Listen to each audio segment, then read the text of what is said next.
Oi, gente! Tem palavras que fazem uma grande bagunça na cabeça da gente? São palavras e termos do tipo karma, reencarnação, lei de ação e reação, herança espiritual e outras coisas mais que seguem esse assunto. Mas o mais interessante de tudo isso é que quando a gente consegue perceber que todas elas fazem parte só de uma mesma engrenagem, que é a vida, vai ficando cada vez mais fácil a gente entender a própria existência. E o melhor de tudo, que aliás é a cerejinha do bolo, é que quando a gente consegue entender isso, aí sim vai ficando cada vez mais incrível, porque a gente vai conseguindo ter diante da gente uma vida mais plena e muito mais feliz. Mas antes de prosseguir, eu quero te dar as boas-vindas por você ter chegado aqui no nosso canal Vivendo Esoterismo, tá? E dizer que eu agradeço muito a oportunidade que vocês estão me dando de falar sobre um assunto tão bacana. Vamos falar um pouquinho sobre a lei de ação e reação. Essa é uma lei universal e que ela fala que tudo aquilo que é enviado para o cosmos, tudo que você faz e que você envia ao cosmos, é devolvido como reação para o mesmo local que foi gerado. E o melhor e mais interessante de tudo isso é que vai ser você mesmo que vai decidir sobre o tipo de reações ou consequências que você quer receber da vida. Sim, porque é tudo através do seu livre-arbítrio, né? Então, as suas escolhas é que vão determinar o tipo de vida que você vai ter.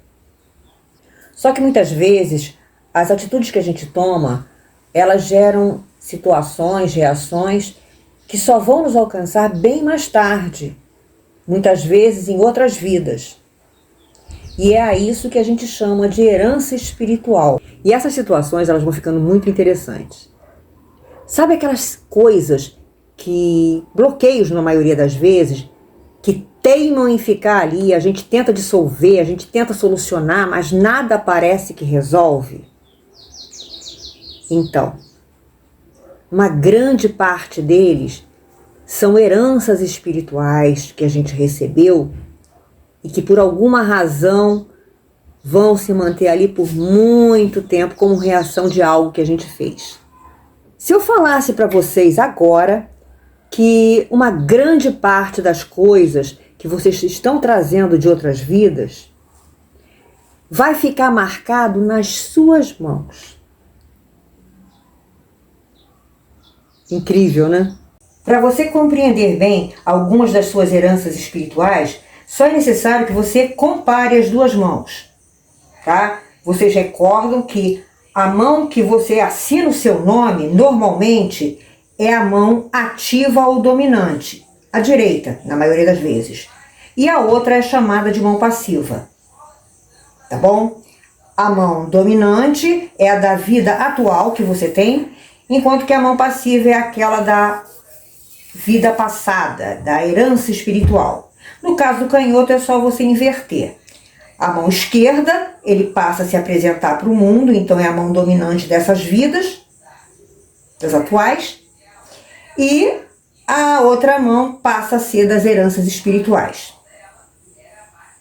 Uma situação muito fácil de você encontrar é quando você, na sua mão passiva, aqui, você encontra uma linha da vida que se interrompe e acompanha a linha de Saturno, tá? Que vai mostrar que você, em outra vida, você teve uma mudança muito grande no estilo de vida que você tinha e passou a ser totalmente controlada através das características de Saturno, que são responsabilidade, espiritualidade, reflexão e uma dose bem grande de autocontrole.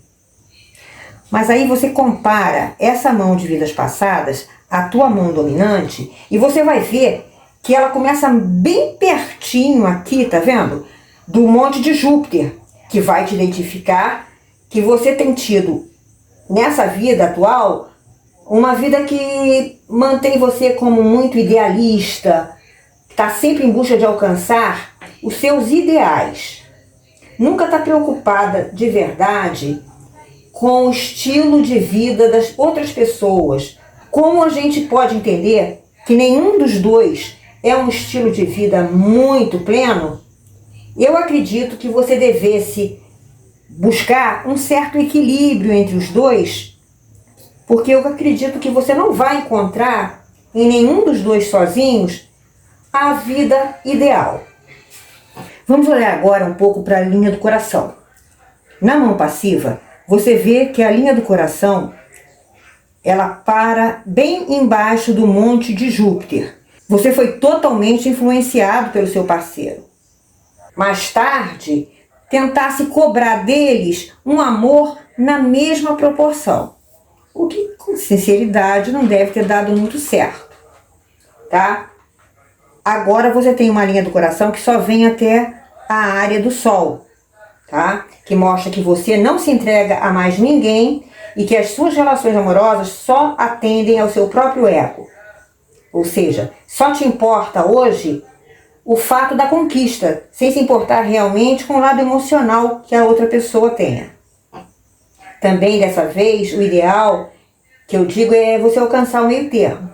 Nenhuma das duas formas vão te levar a uma postura positiva. Ainda observando as suas linhas da mão passiva, tá?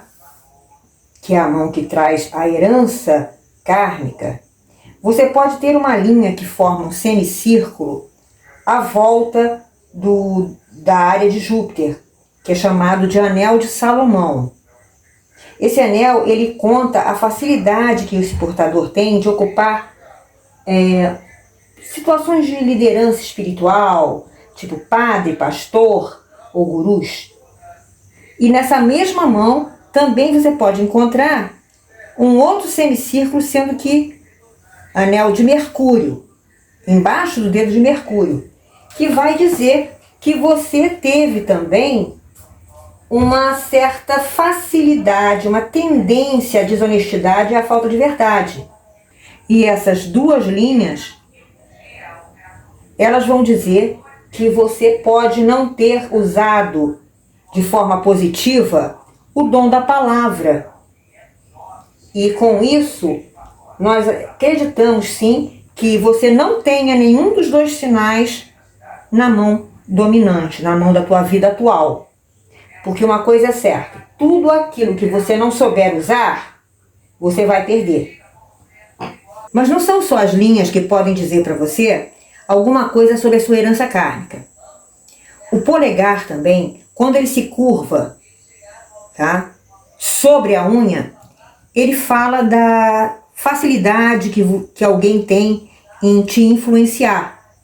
Sabe, existem pessoas que são tão facilmente influenciáveis que chegam muitas vezes a se preocupar mais com o outro do que consigo mesmo, tá? Sabe, aquelas pessoas que muitas vezes elas estão tentando conseguir algo muito importante para elas, juntar dinheiro para fazer uma viagem, fazer alguma coisa nesse sentido, e de repente alguém chega e convence que eles estão precisando demais daquela situação, e essa pessoa ela vai abrir mão de tudo isso, porque ela sempre acha que alguém pode precisar mais do que ela própria, tá? Então, quando acontece que na mão dominante você tem essa curva e na mão passiva você tem uma curva bem mais pronunciada, fica claro que você já foi uma pessoa muito mais influenciada pelo outro, né? E que agora você está conseguindo